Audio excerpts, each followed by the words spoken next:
It's 10 o'clock. This is Sky News at 10. Our top story. A seat at the table. Coming in from the cold, Russia takes full advantage as it discusses Ukraine's future with America's Secretary of State. No decisions made behind our backs, insists Ukraine's president. But his country is facing a new dynamic of power and criticism from Donald Trump. I'm very disappointed. I hear that, they're upset about not having a seat. Well, they've had a seat for 3 years and a long time before that. This could have been settled very easily. Also tonight, the Pope is suffering from double pneumonia, reveals the Vatican, as it says his condition is a complex picture. The British couple charged with espionage in Iran as the Foreign Office says it's deeply concerned about their treatment. The passengers who walked free after their plane flipped over on landing talk about their miraculous escapes. Sinner makes history in Turin. After being served up only a short doping ban, the question's in tennis for the world number one. But his lawyers tell us the criticism is unfair. And we'll take a first look at tomorrow's front pages in our press preview from 10:30 right through to midnight.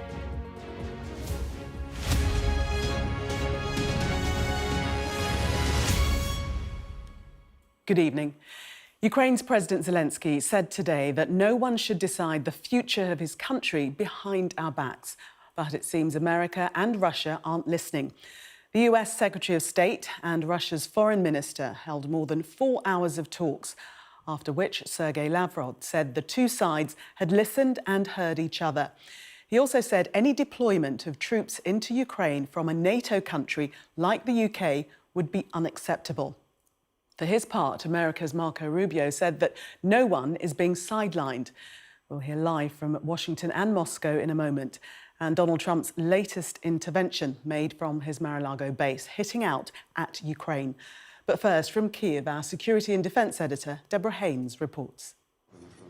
Positive, upbeat and constructive. The US assessment of this extraordinary meeting. A thawing of ties between two foes on ice since Russia invaded Ukraine. Kyiv on the agenda, but not in the room. The goal is to bring an end to this conflict in a way that's fair, enduring, sustainable, and acceptable to all parties involved. What that looks like, well, that's what the ongoing engagement is going to be all about. Russia's top diplomat called the 4-hour discussion in Saudi Arabia useful and gave an indication of Moscow's red lines on Ukraine. We explained today that the presence of troops from NATO countries, but under a foreign flag, under the flag of the European Union or under national flags, it doesn't change anything in this regard. This is, of course, unacceptable to us. Ominous words for Ukraine's president, putting on a brave face on a visit to Turkey. Volodymyr Zelensky wants British and other foreign forces on the ground to secure any ceasefire deal.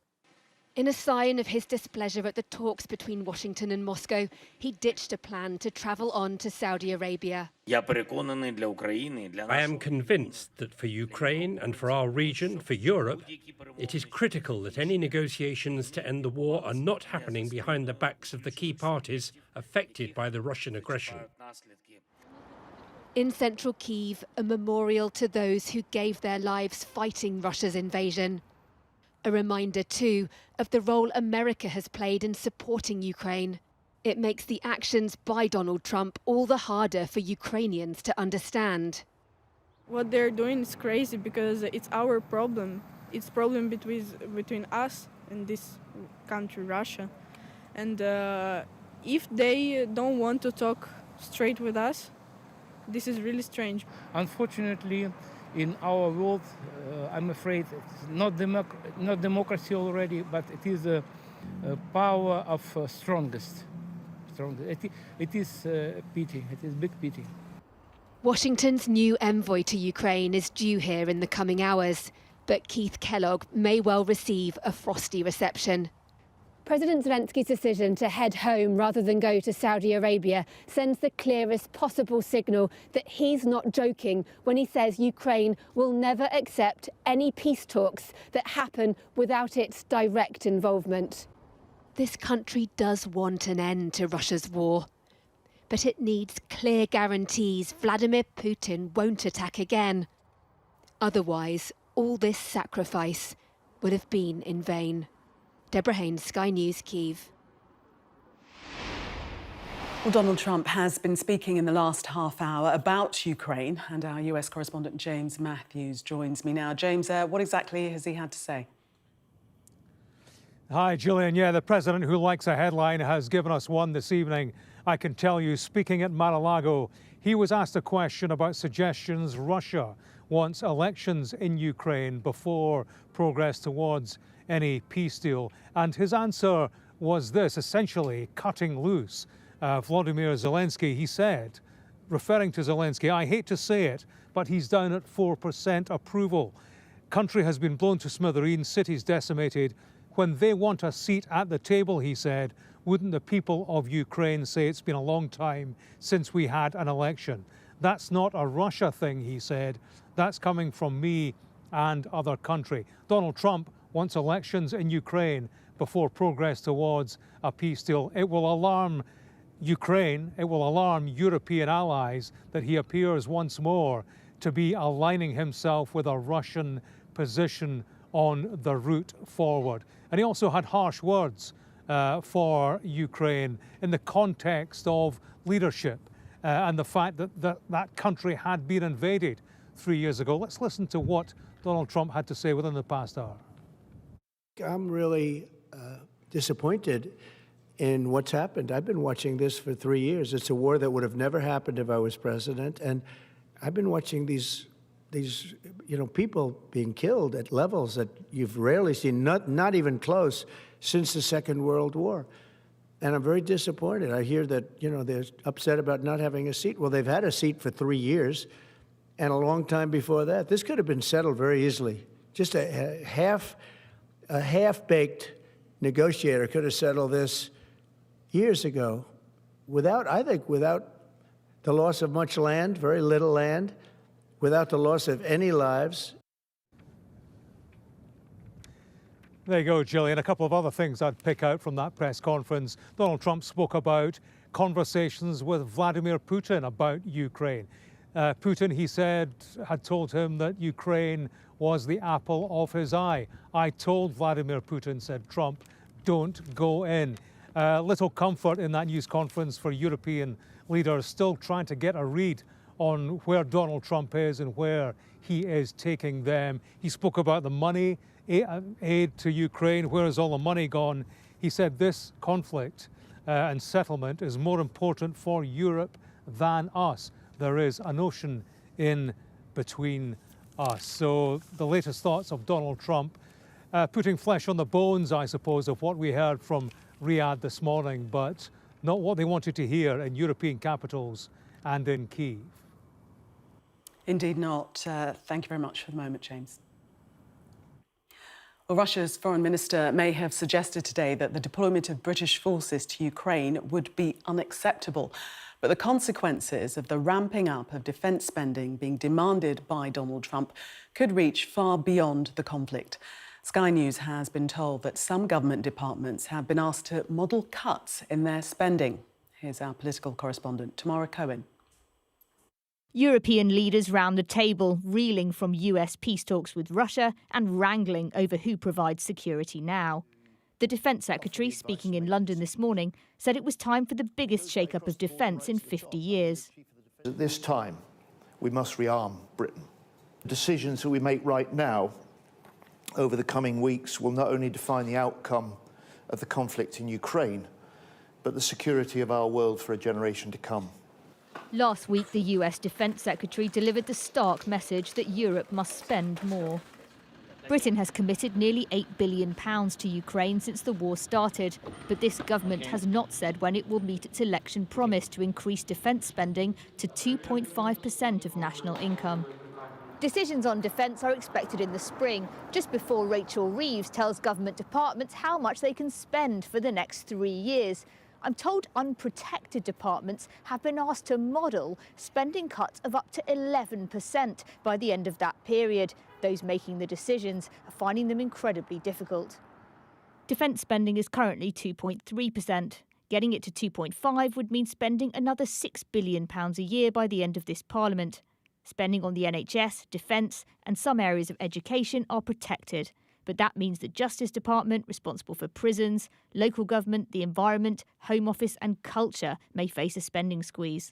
I think the government is going to be quite wary of raising taxes further. Now, I certainly wouldn't rule out raising taxes further. In fact, I'd be very surprised if we don't get further increases over the next few years, I'm afraid.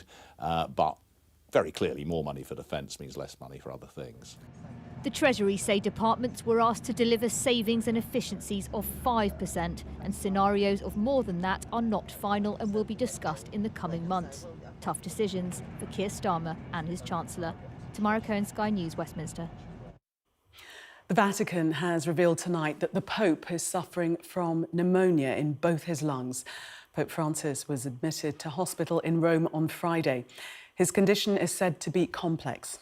Our Europe correspondent Adam Parsons joins me now. And Adam, the Pope is said to be in good spirits, but there must be worries given his age and condition.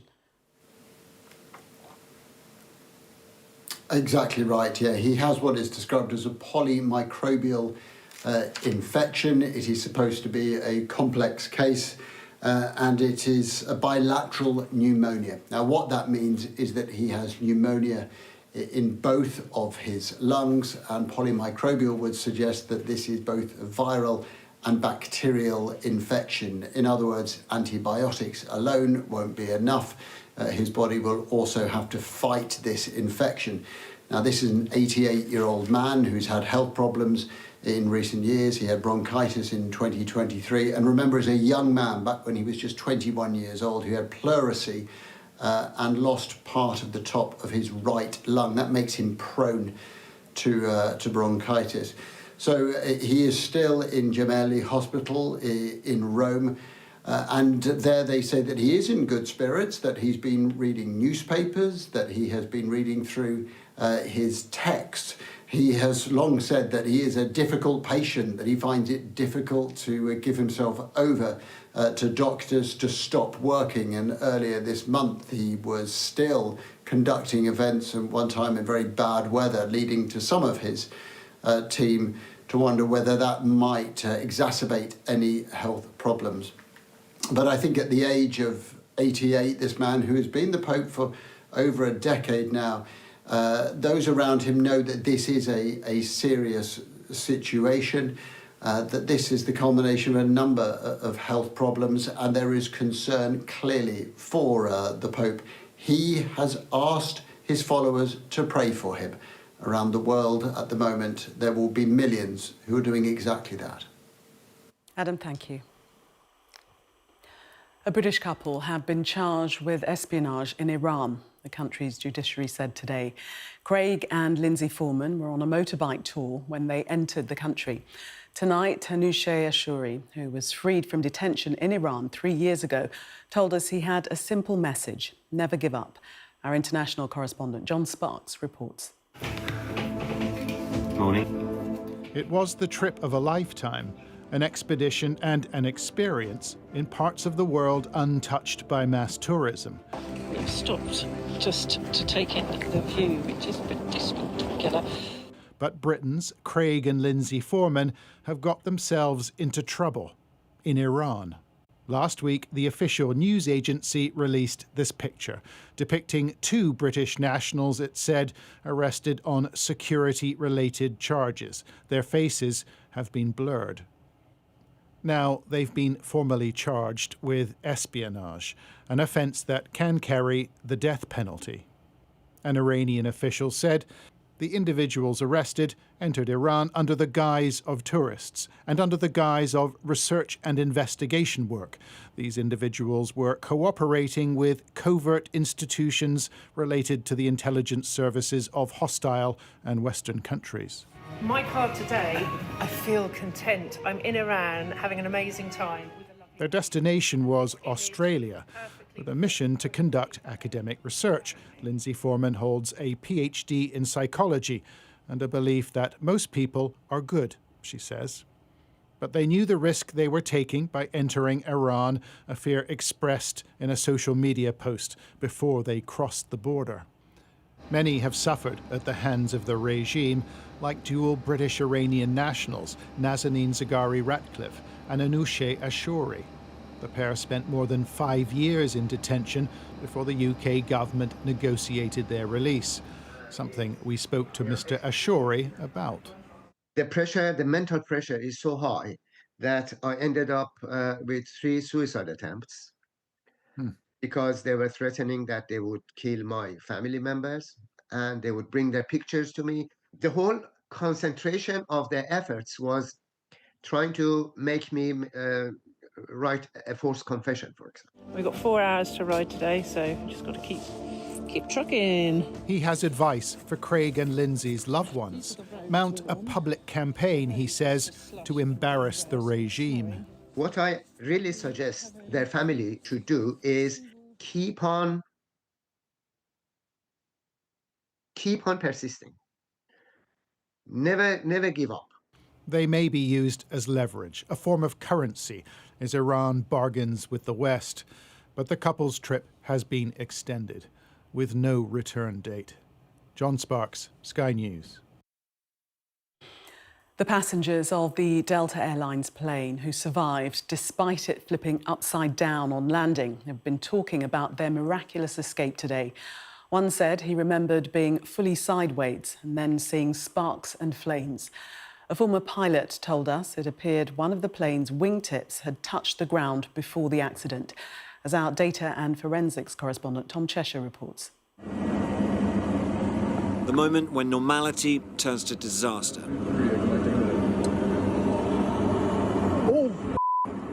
But ends in a miracle. Oh, no. The plane hit the runway hard, sheared off a wing and flipped belly up. And so 76 passengers and 4 crew found themselves dangling upside down from their seats. Our plane crashed. It's upside down. But all alive. They scrambled out of the jet to the tarmac and to safety. For me, it was just kind of like the wheels touched down, and then all of a sudden I just remember being fully sideways, and I was looking down and just seeing like sparks and flames and whatever was grinding against the ground. And then, yeah, it happened pretty dang quick, and we were just upside down hanging from our seatbelts. There was nothing to indicate any trouble ahead of the crash. The Delta Airlines plane, a Bombardier CRJ-900 jet, made a normal approach into Toronto Airport, as shown in our reconstruction of Flight Radar 24 data. But the reaction caught in the air traffic control tower showed that they feared the worst. 543 ground runway 24 right, data Golf altimeter 2993. Looking at this video, it looks more like a steady, normal approach into land. What happens here? It looks like the impact or the touchdown point is where the actual accident occurred. It's possible, because the aircraft is tilting slightly to the right, so it's rolled to the right, it's possible that the wingtip of the starboard wingtip touched the ground, causing the wing to detach, and you get the flames and the smoke immediately upon landing. You watch this video and then you see that contact on the right-hand side, and after that, the plane detaches and it flips as a result. You've got lift on one side from the wing that's still there and no lift on the other, so it's not balanced and the aircraft will roll very quickly. The jet flipped as easily as a toy. But this apparently fragile shell kept its passengers safe. It could so easily have been a tragedy instead. The investigation will unpick how disaster came so close. Tom Cheshire, Sky News. Thames Water has been thrown a financial lifeline. It's been granted a £3 billion emergency loan, staving off the threat of renationalisation for now. But it still has debts of around £19 billion, and a High Court judge ruled that some of the firm's creditors can appeal against the approval of the plans. A large sinkhole has forced the closure of Godstone High Street in Surrey. A number of homes were evacuated after the 20-metre-long hole opened up and exposed wires and cables. SES Water said one of its water mains had burst and they were trying hard to fix it. Greyhound racing is to be banned in Wales. The move was announced in the Welsh Parliament and comes after pressure from animal charities who say thousands of dogs have died as part of greyhound racing in the UK. Pro-racing groups claim there's no evidence to support the case for a ban.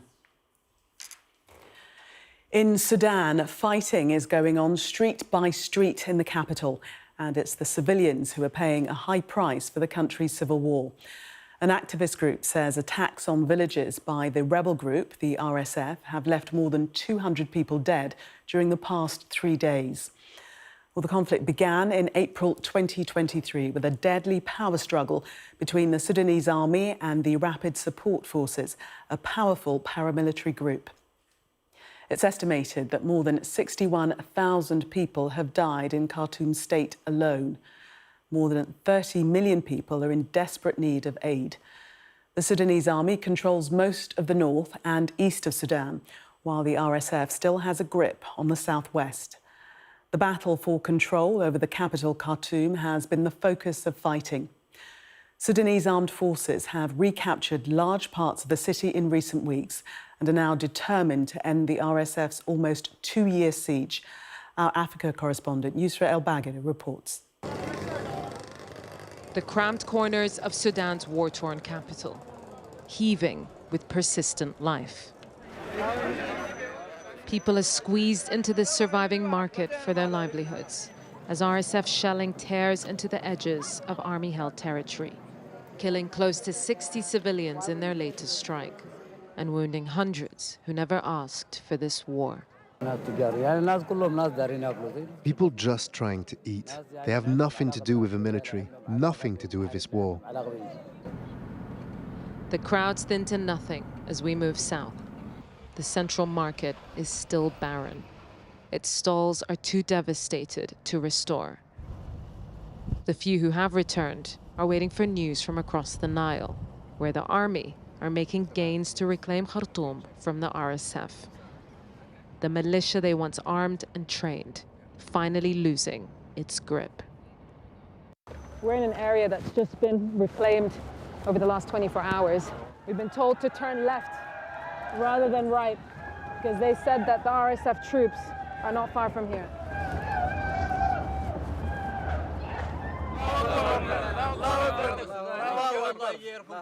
They're proud of their latest push, telling the thousands who once lived here to come back. But Kafuri, a once vibrant neighborhood full of familial homes, is now an expanding army garrison, with enemy remains splayed across their new defense posts.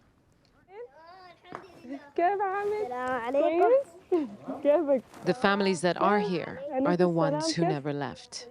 Their youngest enthused by news of victory, but skinny from the stress of survival. Holding on in a home scarred by shelling. Children, this is very difficult for them, especially when bombs and fighting. Terrible. They were getting crazy, I think. One of our children, he was very, very, very upset and very frightened always. He shows us where his grandchildren would take cover from the bombs, cowering in the dark with over a year of no electricity or running water. For the weakened and wounded, there are few hospitals left. The ones that are functioning use up every inch of free space. Even the reception is an active ward. Everything that you ever heard about war, we have seen it here. Endless suffering, of course, of everyone. injured patients, their families, their parents, kids, amputation, death, everything. This war has been a nightmare for Sudanese people. A nightmare for all ages. A 10-year-old boy hit by a stray bullet. A grown man sickened by the harsh conditions. This is a capital on the cusp of military victory. Its residents broken by the brutality of their war. Yusr al-Bagher, Sky News, Khartoum State. The tennis world is awash with claims of favouritism after the world number one, Jannik Sinner, escaped with just a 3-month ban after testing positive for a banned substance. Novak Djokovic is amongst the players who say the ruling is unfair and looks bad for the sport. But one of Sinner's lawyers has told Sky News the criticism is unfair. He was speaking to our sports correspondent, Rob Harris. Championship points. When Jannik Sinner failed 2 doping tests, a long ban would have been feared. But since then, he's won 2 Grand Slams and risen to #1 in the world rankings. Sinner makes history in Turin. And there's growing anger over a settlement that sees the Italian only banned for 3 months after arguing he was accidentally contaminated during a massage. But is that just too lenient? Novak Djokovic is concerned it's a bad look for tennis. The majority of the players doesn't feel that it's fair. Majority of the players feel like there is favorism happening. It seems like it appears that you can almost affect the outcome if you're a top player, if you have access to the top lawyers. But Sinner's lawyer revealed to Sky News his client had to be persuaded to even accept a brief ban while hitting back at critics. It is very unfair. I mean, he has been through the process from the very beginning by the book, and there's no favouritism. It just so happens that these circumstances have been very unusual. He feels that he's been treated quite harshly. Tennis authorities originally decided not to punish Sinner at all, but a higher body, the World Anti-Doping Agency, appealed, believing Sinner was at fault and negligent. That's because his physio had been using a spray containing clostebol, a substance derived from testosterone. Following a massage, trace amounts were then detected in doping tests.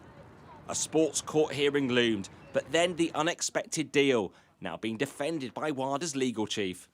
This is not a case that is a doping case or a cheating case. So many tennis stars are questioning this finding. How can they have faith in the processes? There's been a suggestion that this case has somehow been negotiated and finalised as a backroom deal and in the dark. We're not there to be popular or to make friends. We're there to apply the rules fairly and without fear or favour, and we feel that we've done that. Sinner's ban will be over in time for the French Open in May. That's too convenient for some rivals who still want answers. Would every player be back on court so quickly? Rob Harris, Sky News. Well, that was Sky News at 10. Coming up, we'll take a first look at tomorrow's newspapers in the press preview. Tonight, we're joined by political journalist and broadcaster Theo Usherwood and chief leader writer at The Observer, Sonia Soda. Amongst the stories we'll be discussing, this on the front of the Eye about tonight's top story. Its headline, UK on collision course with Russia over peacekeeping troops in Ukraine. We'll be right back with that, much more. Do stay with us.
must leave! For many people, Harvey is far from over. People here believe the water will be this deep for weeks. I'm Greg Milam, and I'm Sky's chief North of England correspondent. Are you trying to run me over, Sir Philip? No, go away. Look like it, sir. Will you respond to those who made accusations, Sir Philip? Can you go away? Sky News, the full story first.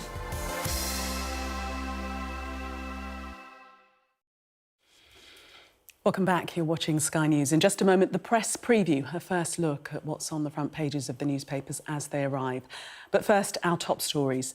The US Secretary of State and Russian Foreign Minister have held 4 hours of talks in Saudi Arabia over how to end the war in Ukraine. Tonight, Donald Trump said Ukraine has had 3 years to settle the war, which he claimed could have been done easily. The Vatican has revealed tonight that the Pope is suffering from pneumonia in both his lungs, with his condition said to be complex. A British husband and wife have been charged with spying by Iran. Craig and Lindsay Foreman were arrested in the country while on a motorcycle trip around the world.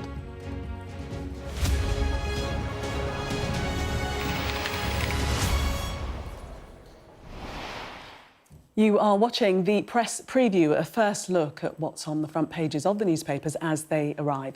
It's time to see what's making the headlines with political journalist and broadcaster Theo Usherwood and chief leader writer at The Observer, Sonia Soda. They'll be with us from now until just before midnight.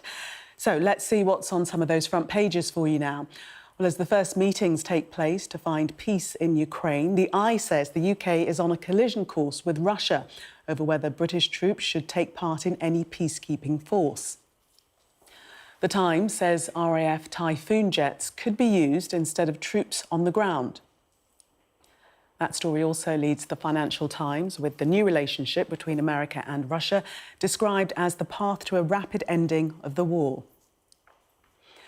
But, says the Telegraph, one price of a peace deal could be the ousting of Ukraine's President Zelensky if he's forced to hold new elections. The Guardian, meanwhile, says that once a deal is sealed, Russia and the US will work together to explore what it calls economic opportunities.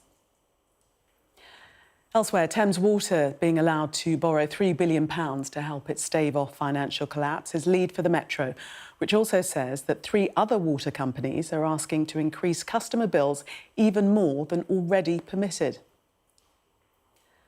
The Mail says there's anger in Tory ranks after the Lady Chief Justice rebuked both main party leaders for criticising a judge who allowed a Gazan family into Britain using a scheme designed for Ukrainians. The Mirror carries an exclusive interview with the mother of Southport murder victim Alice da Silva Aguiar. While The Sun carries claims by one town mayor in Mallorca that Meghan Markle has stolen part of the town logo for her lifestyle brand. We're joined tonight by Theo Usherwood and Sonia Soda to take us through the papers. Welcome to you both. Let's start with The Guardian and our top story for the last couple of days, negotiations between the US and Russia. But The Guardian going further and suggesting that the US is seeking economic opportunities once the war is solved. Theo? I think this is significant. It will obviously means lifting sanctions on Russia. It's going to allow Vladimir Putin and Moscow to immediately try and get the Russian economy back on track. Those sanctions have taken their toll, but if Russia is now, if the US is now ready to lift those sanctions and seek closer partnership, allow, of course, US companies to operate in Russia, then the immediate effect is that Russia is going to be able to boost its economy, and that had the sanctions, and obviously the sanctions have taken their toll against the Russian people, they're going to be feeling some respite. And you know, in terms of the wider negotiations, I mean, it's significant, and it would point to the fact that this deal at the moment, and it's looking like there's going to be a deal, is all going Russia's way. And certainly Russia's in from the cold. Yeah, absolutely. And there's huge concern about these talks from Ukraine and from Europe on a number of different grounds. First is, you know, you look at the pictures coming out of these talks and it's very obvious who's missing. Ukraine, who should be one of the parties to any talks about peace in Ukraine, but also, Europe has been kind of shut out of these talks, which, the US is saying is a sort of initial temperature take with Russia to see what their red lines might be. So that's of huge concern. But also the fact that Trump essentially sort of appeared to concede to a lot of Putin's demands before even sitting down at the table with Russia today. But there was some briefing going into these talks from the US that there would be a backstop from the US, which is that, if Russia doesn't play along, then there may be the threat of the US flooding the international market with energy, with oil, which would have further detrimental economic consequences for the US. Now, that is not the noise coming out of the talks that we've seen this afternoon. It all seems to be very cosy. And I think it's hugely concerning because at the same time, we've, as we've seen in the last sort of 48 hours, we've had European leaders getting together. We've had Keir Starmer give out some very strong signals about what Britain's role might be, what Europe's role might need to be in terms of keeping a ceasefire, keeping the peace if there were to be some sort of deal struck between Russia and Ukraine. But Europe believes that that a role for Europe has to be contingent on an American backstop, and that America needs to provide some security guarantees. And that is not something that is explicitly forthcoming after these talks this afternoon. So I agree with Theo. It feels like this is very much being done on Russia's terms, which is such an extraordinary about turn compared to where we were, under the last administration. It's a huge, huge shift in US foreign policy that has massive consequences for the whole world. And we've heard from Zelensky saying that, no deal will be acceptable if it's done behind Ukraine's back, although there has been some pushback on that from Marco Rubio, who said that an end to the Ukraine conflict must be acceptable to all involved, including Ukraine, Europe and Russia, adding that its European allies were consulted on Ukraine. Yes, but not necessarily acceptable to President Zelensky. I mean, the front page of the Telegraph is saying that the Ukrainian president could fall as a price of peace. And, of course, your US correspondent just before 10 was talking about the Trump press conference at Mar-a-Lago, where he turned around and he said that, pointed to the fact that Zelensky's approval ratings were down at 4%, and they may well want to have elections in Ukraine. This feels very much like it's running away from Europe, these negotiations. Keir Starmer wants to go to the United States next week to persuade Donald Trump to put in some sort of guarantee.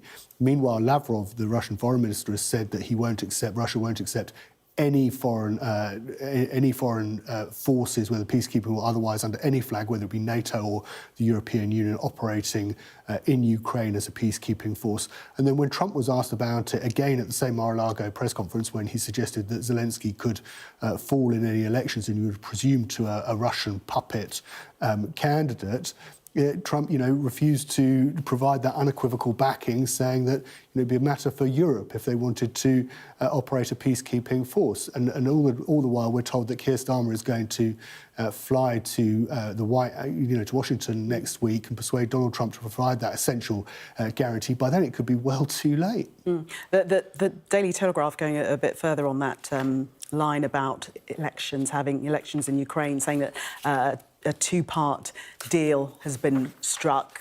First of all, ceasefire, and then elections. The final stage would involve Kiev and Moscow signing a final agreement to end the conflict after an election.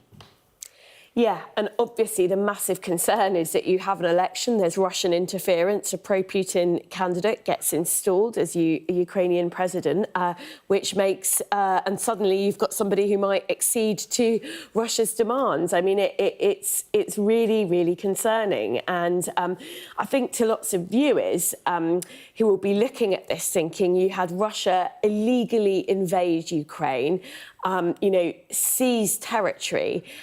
What message does it send to Putin that, after 3 years on, he's now got an administration in the US which seems to be sending noises, which is actually, this is behaviour that we want to reward internationally and globally. I mean, it's it's really quite extraordinary, and it leaves Ukraine and Europe in an incredibly difficult position because, as many European leaders are saying, we rely on an American security backstop.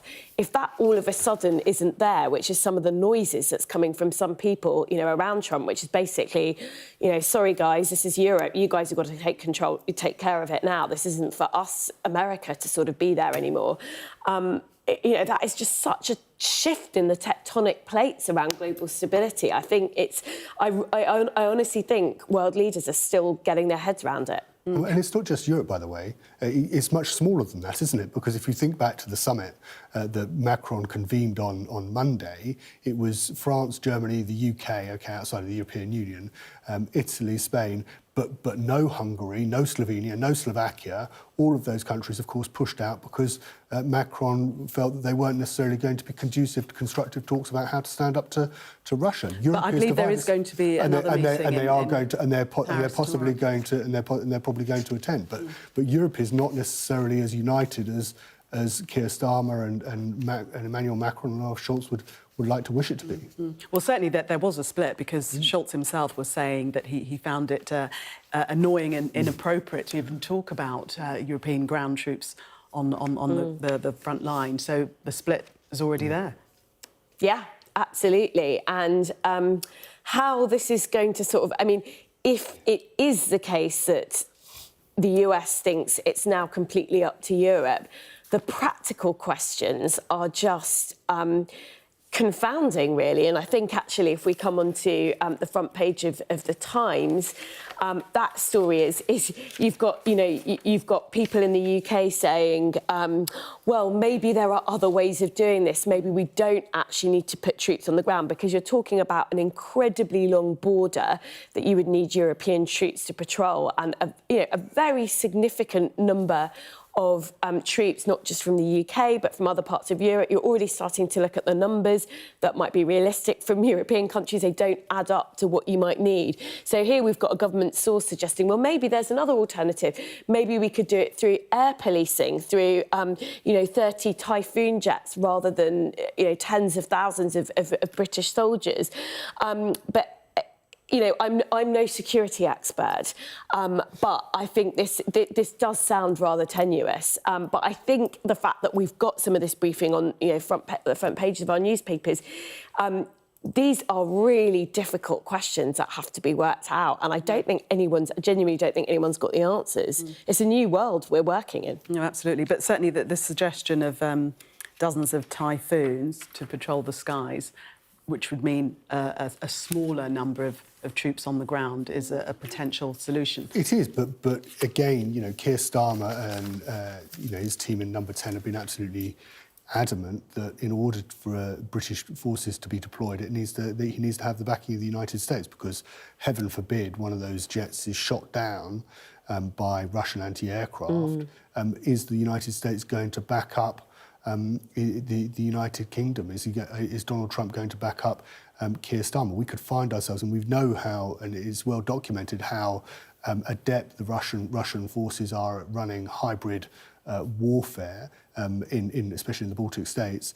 We could well find, and at the same time, we've got Parliament. If you look at the parties from the Liberal Democrats, Labour, obviously, you would think that they would, if it came to a vote in Parliament, support British forces being deployed to Ukraine and along the Europe's eastern border. But there is a real danger that British forces could find themselves drawn into a sort of hybrid grey warfare with Russia, and without being able to turn around to Trump and the administration in Washington and say, well, where's the backup? And even if Trump provides the backup, there are those, and I was listening to the former CIA director John Brennan on. He was speaking this morning, saying that you can't actually trust Donald Trump. You go ahead and trust Donald Trump, but beware what happens, because he's going to do what's in America's interest. So even if he provides that guarantee, do we really want to put British forces' lives at risk on the backing of on the basis that Donald Trump's going to provide the backing if and when necessary? And he's unpredictable, and he changes his mind as well. But thus far, he said, he's adamant that there will be no American troops on the ground. Sir Keir Starmer travelling to Washington next week. What do you think the chances are that he can persuade Donald Trump that there does have to be this US backstop? Well, we'll have to see what happens. I mean, there's certainly a chance, and Donald Trump is known for sort of, you know, what if he sees somebody, he may shift his stance somewhat. But I think the deeper problem is, as Theo outlined it, which is that, you know, even if he does shift, how do we know he's not going to go back to where he was on Russia after he's had a phone call or talks with President Putin? And that's the thing. It's like he's unpredictable, and he doesn't play international diplomacy on the same terms as his predecessors, or on the same terms of engagement as other, you know, many other world leaders do. So, you know, do you trust him? Is a very big question.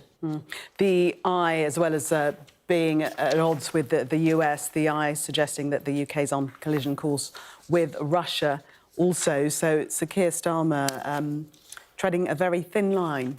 Yes, he is, but this is nothing. You know, since we had that sort of realignment with that phone call between Donald Trump and Vladimir Putin last week, we you know, today's announcement, I don't think, you know, the talks today shouldn't perhaps come as a surprise to anybody. That it was clear from the phone call last week that we've seen a complete realignment in the United States and Europe. That's no longer what we've known since 1945 as being the alliance formed in NATO, the basis of NATO. The alliance is now Europe and Zelensky's Ukraine on the one hand, and then Donald Trump and Vladimir Putin and Marco Rubio and Sergei Lavrov in the other corner. And that's what people have kind of got to get to grips with. And it's really scary. Yeah, huge shift. Theo and Sonia, thank you very much for the moment. We're going to take a break. Coming up, the Conservative anger after a judge criticised the politicising of a court's decision to let a Palestinian family come to the UK. Do stay with us.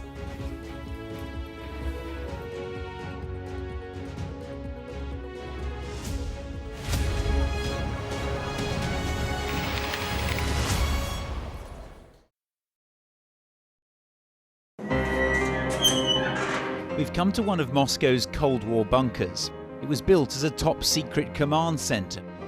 Being here really feels like you're stepping back in time.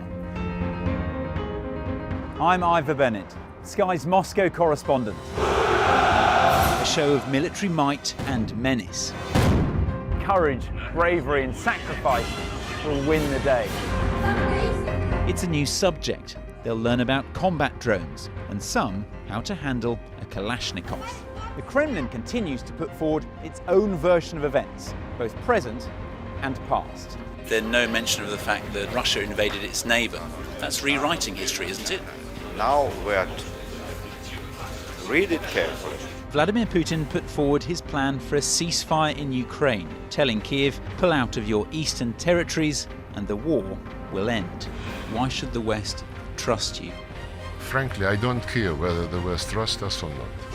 Vladimir Putin is already the Kremlin's longest-serving leader since Stalin. The question is, what will a fifth Putin term mean for Russia and the world? Why do you support Vladimir Putin, Mr. Segal? I can't answer questions that stupid. I've watched Vladimir Putin attempt to create a new world order. The St. Petersburg Economic Forum was the backdrop to Vladimir Putin's latest verbal volley that Russia could send missiles to other nations to target the West. Ambassador, I wonder, shall we have a quick word for Sky News? Is the West right? Are you fueling Russia's war machine? Swedish media, oh my God, you're not afraid of being here. American journalist Evan Gershkovich is on trial here, but was first on display. Russia says Evan Gershkovich was caught red-handed, but has never produced any evidence to back that up. Sky News, get the full story first.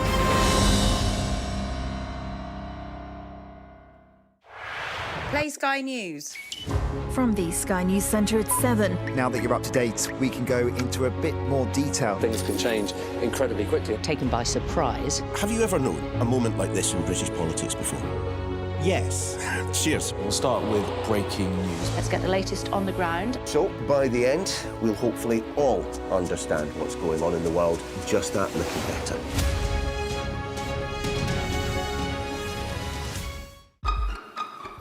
We've got your Sunday mornings covered.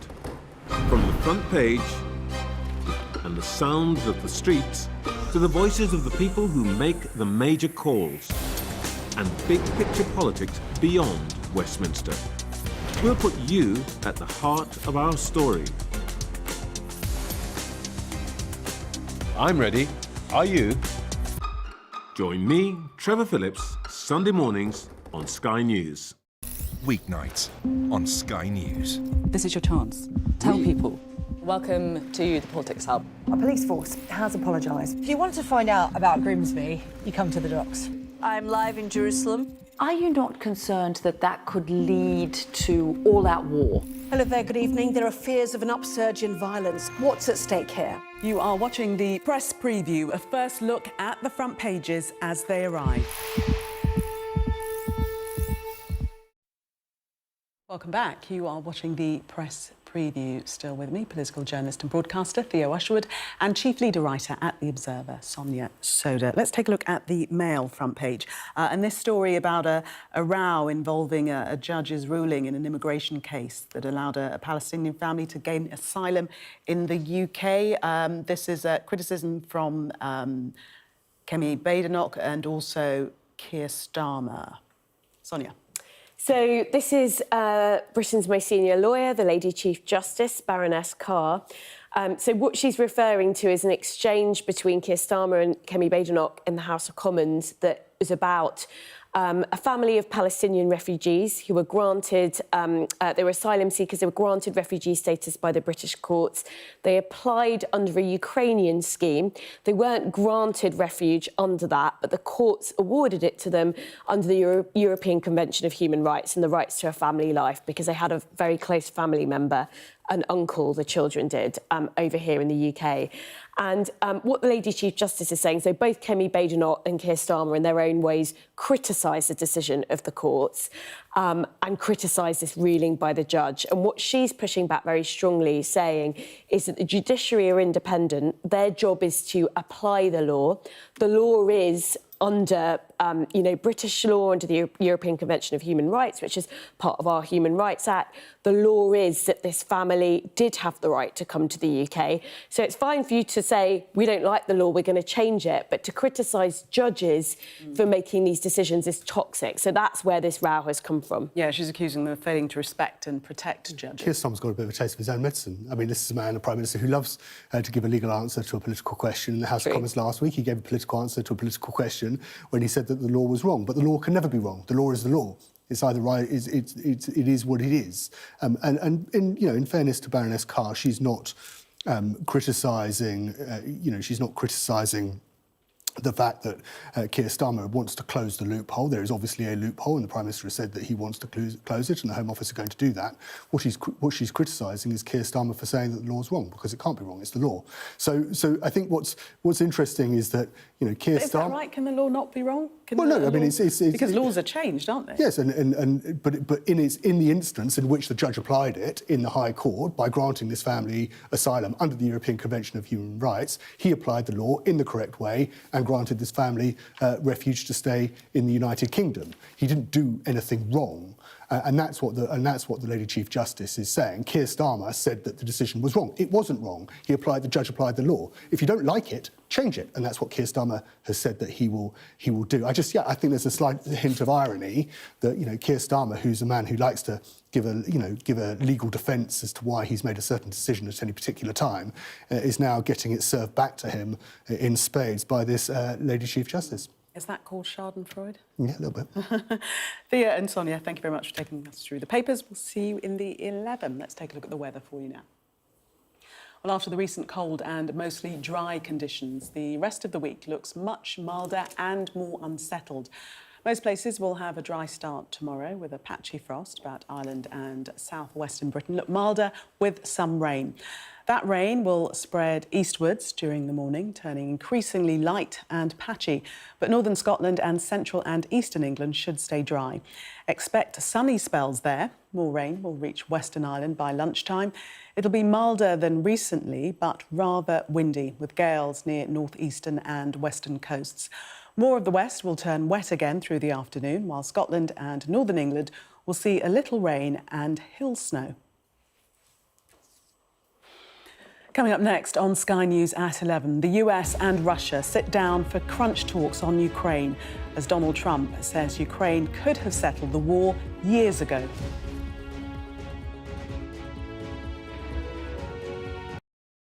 I saw police being forceful, pushing young men and women to the ground as they made almost 100 arrests. Will the cold affect your voters?